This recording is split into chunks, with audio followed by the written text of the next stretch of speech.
G'day, Aussie Bonsai Bloke, good go!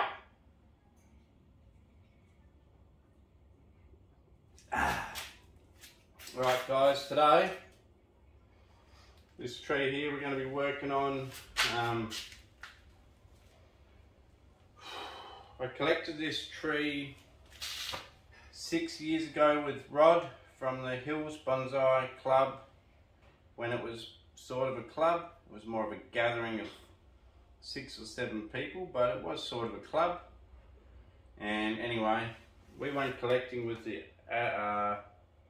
Adelaide Club one year at an old olive grove, abandoned olive grove, and you know, this is one of the ones that we dug up.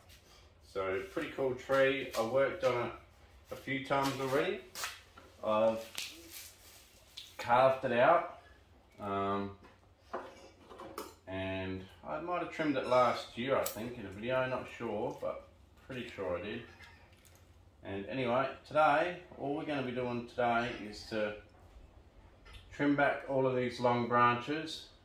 The growth on it's been pretty uniform, apart from, you can see I had the back here in the shade of another tree. So I've got to be super careful for that.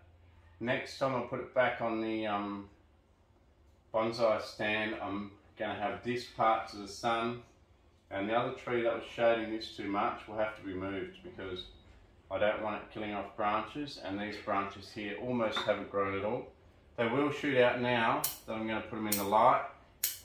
I'm just going to still trim off the long ones. Don't want any ununiform growth, but when we're finished trimming this, you'll notice now that these back ones here are a long way behind the top of the tree and the sides of the tree that have been getting all of that light. So silly Sammy,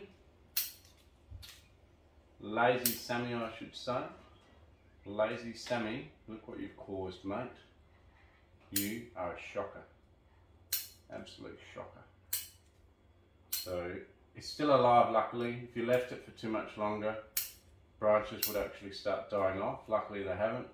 So it's not all lost, but you'll see the growth there compared to this side. You know, it's not even a comparison. Like I say, I still cut it back now, but it'll just mean this side has to go on the sun when I put it back out, and I have to get rid of the tree that was shading it too much. Another issue I've got too is that big shade structure that I've got at the moment. The percentage of shade is actually too much, which is helping most trees, but where I've run out of room in the sun, the olives are struggling a little bit. Mostly I've got them in the sun, but there are a few olives that are stuck with a little bit of that shade netting over the top. Eventual plan is to grow enough trees in and around the area that I can get rid of that netting altogether. But I've got to find some trees that really love growing in the ground where it's super wet all the time, because it gets all the water from the bonsai all the time. I really want to get a deciduous tree for that area that loves being waterlogged all the time. But it's still quite a pretty tree and quite big and tall. So it can be as big as it likes. I just need to find a deciduous tree that loves a crap load of water and loves just soaking in water.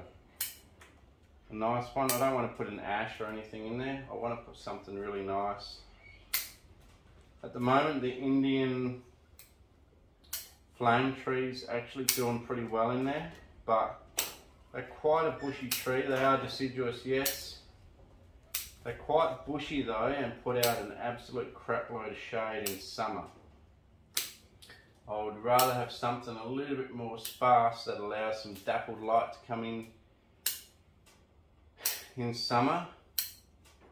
And I'm also not opposed to thinning out the deciduous tree overhanging all the bonsai to allow more light, or another option is to put a broadleaf evergreen in there and just thin out some branches and some leaves every now and then to allow more light through. So I'm not opposed to any of it, but I do want to get rid of that shade structure eventually, and I don't like the look of it anyway. And also another thing I would do is actually extend the bonsai area, because I'm getting too many trees again, and the ones that I do have are getting bigger and bigger all the time. And of course, when your trees get bigger, they need more room, and the older they get and the longer you keep them, the bigger they get, so the more room each of them needs. So eventually what I'm planning on doing, okay, is now I need to plant the trees for the shade. They need to be planted now, but I need to know what's going to grow, because I've tried a few different things. I've even tried a Chinese elm and it got too wet and died. Believe it or not, Chinese elm died, was too wet for it. So something that tolerates super wet feet. But I need to plant about 4 or 5 of them around the place now. Not only where I've got the shade structure, but on that back lawn bit that I'm growing, I'm going to put 3 or 4 more, at least 2 more big shade trees there. And then I'm just going to cement some permapine posts in the ground and put a flat bit of wood on top and display my trees more individually, so that we can actually see what's going on, because there's a lot of good trees in my bonsai area, but they get stuck in amongst all the mess, you know. Even this one gets stuck in amongst it all, and you don't appreciate trees for what they are. They sort of get lost in there. So I'm really looking forward to trying to spread the area out. But because our summers are so harsh, I can't just go ahead and build something and spread it out now, because I've got to pre-grow a couple of either deciduous or broadleaf trees to help shade the area, so that when I do build these, I guess podiums you could probably call it, display podiums for the good trees, that they do get some dappled shade around the place. Because if I put them out now, even the olives on their own on a post would just get too hot during the summer, and it would be really hard to look after. So if you guys have got any ideas of some, I mean like swamp loving, almost swamp loving trees, like your swamp cypress or something, but that are fast growing and easy to grow, because I really need to do something so that I can start displaying a lot of my trees out on their own, rather than tangled up amongst all the mess, and then you don't get to appreciate them. And then I don't get to appreciate them either. One, when I do a tour you guys can't see them, and two, when I walk out there I don't even get to appreciate them. I just walk out there and see a big green, it still looks cool, a big green mess of trees. You know, at least it looks green, but it's hard to make out good trees from crappy trees. And look, let's be honest, it makes you not appreciate the trees that you do have as much as you should, because some of them are really cool trees, but I just don't, because I don't see them, I don't really appreciate them very much. Even like this one here I've neglected and let overgrow. It should have already had a trim by now. Because if it had had a trim by now, one, I would have found that the back of the tree was in the shade and rectified that earlier. And two, I would have even more ramification on the outside of all these branches. I mean, don't get me wrong, it's actually helped the tree by putting out all this long growth everywhere, because what it's done is it's allowed it to gain strength and vigour over the whole thing. And to be honest, it's actually shot out reasonably even as far as growth. So it has done well, but I could have had one more level of branch division or ramification this year if I had got to it earlier. As it is standing now, this might be the only trim this tree gets for the whole of this summer, because soon, believe it or not, we will be starting to cool down, even though we've got 40 degrees Celsius scheduled again in a couple of days. It will actually be starting to cool down here and growth will start to stop. So I'm getting towards the limit of working on a deciduous tree here in South Australia at the moment, because we are running into autumn soon. We're in the last month of, almost halfway through the last month of summer before we hit autumn.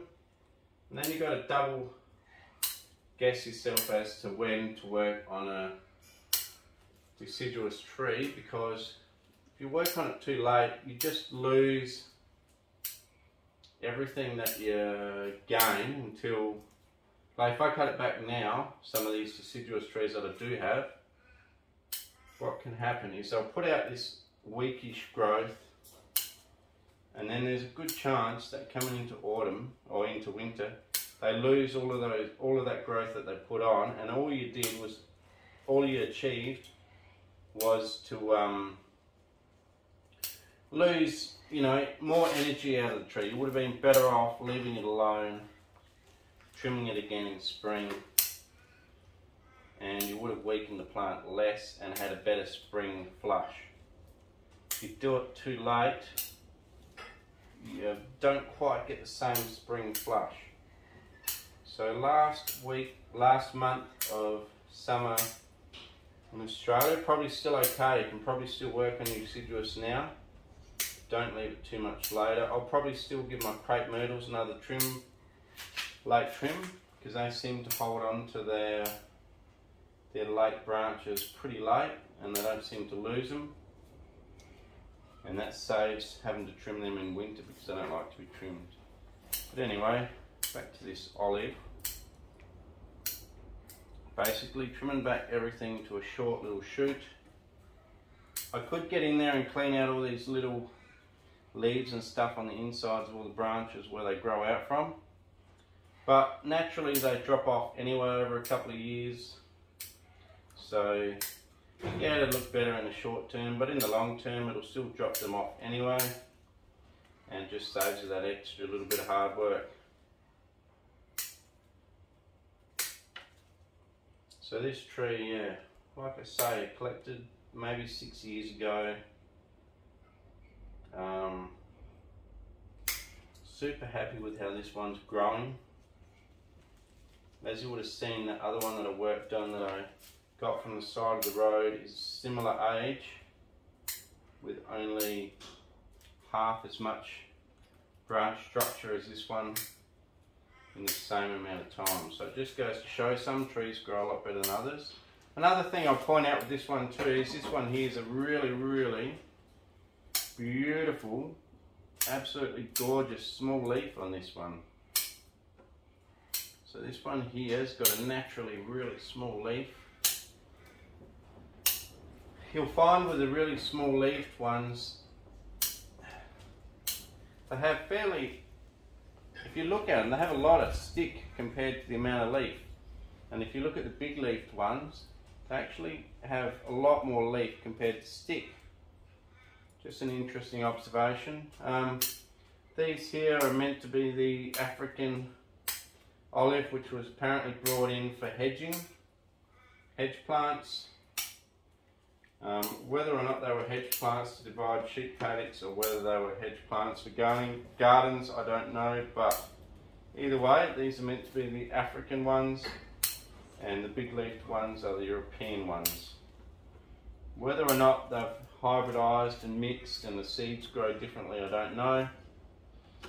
But I tell you what, I see more than 2 varieties out there and they vary a heck of a lot, so I'm almost certain that They've hybridized and changed over time anyway, and you can get all different types of olives now.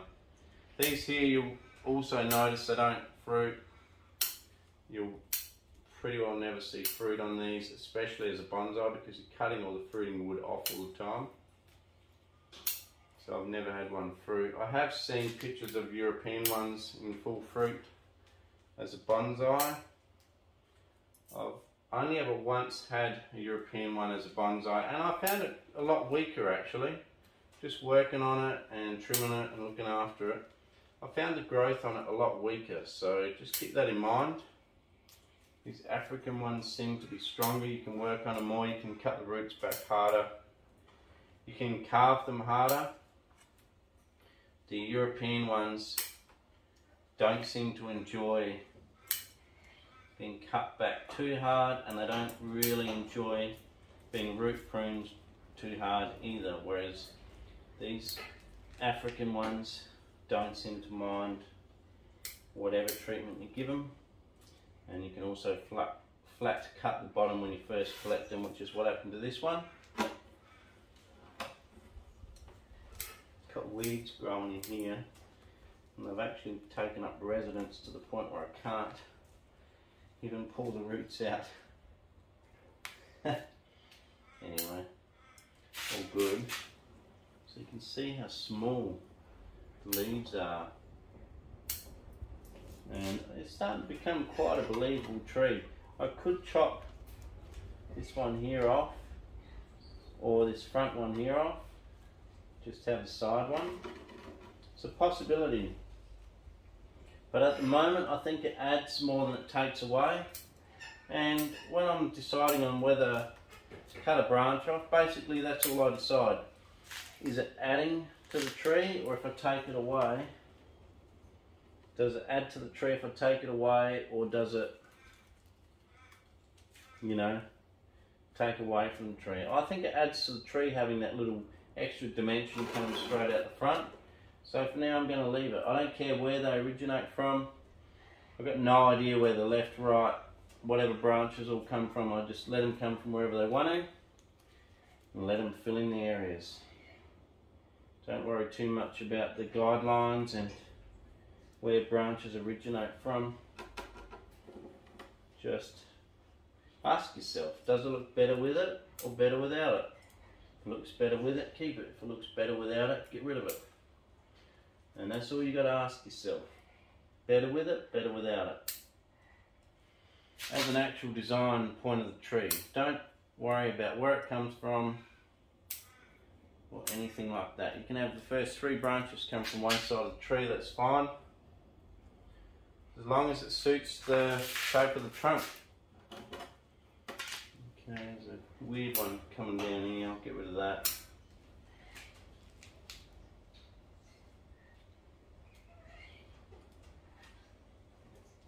Okay, pretty cool.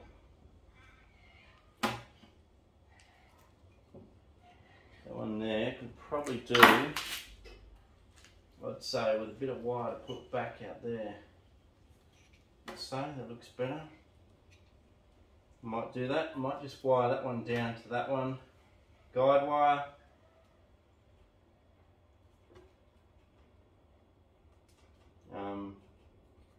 Or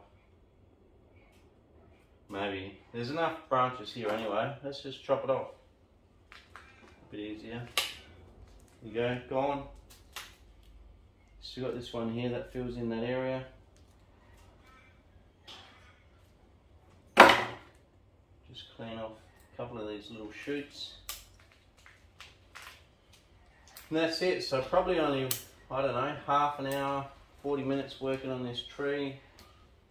Talking a whole heap of poo-poo about my plans for a good deciduous tree for the bonsai area and all my stands, so that I can eventually showcase them for what they are on their own.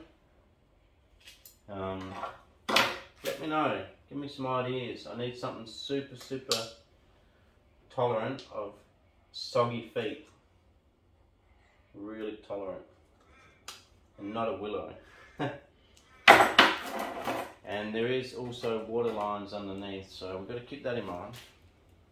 Alright, so like I say, I'm just going to keep this one now more in the sun on this one side of the tree. I'll try to put the whole tree in the sun, see how we go. But definitely this back side of the tree needs to see more sun. It's less noticeable now that the whole thing's been trimmed back. You can probably notice that spiders and stuff in there. So you can probably notice that it's not so noticeable now. You can notice that it's not so noticeable. If that makes sense. But that was where it was shaded. Not always lost yet, but we do not want to do that for another season. It's pretty well sat like that for a whole season getting shaded. And luckily, we were lucky that it didn't drop any branches. So pretty cool. So I really enjoy that tree. Spent a lot of time carving it, looking after it. Certainly one of my favourites. Really cool tree. Really happy with it. Alright, no worries. I'll give you guys a bit of a close spin on the way out. Although I can't go too close because the tree's big enough. Alright, give you guys a spin. I'll have another sip on the old beer. Bloody beauty. Cheers for watching Aussie Bonsai Bloke. Please like, share, subscribe, tell your mates about the channel. Help me out with that tree choice in the bonsai area. Might plant 2 or 3 of them. And I'll just give you guys a good spin. Super cool tree, super cool variety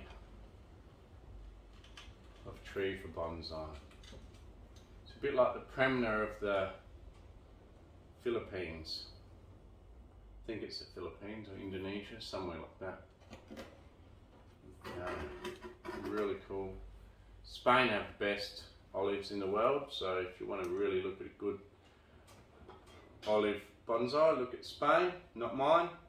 But, you know, I really enjoy them, and some of mine are starting to be pretty good. But they still have a long, long way to go. Cheers, and I'll give you guys a bit of a close-up on the deadwood. And we'll catch you on the next one.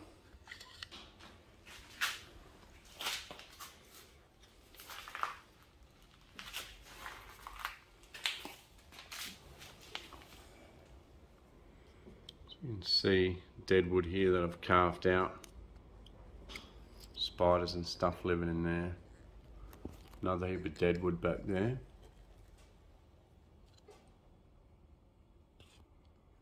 Hoping that you guys can see that.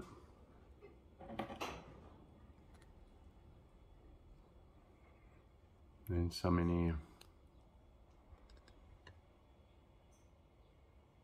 More deadwood. Pretty cool.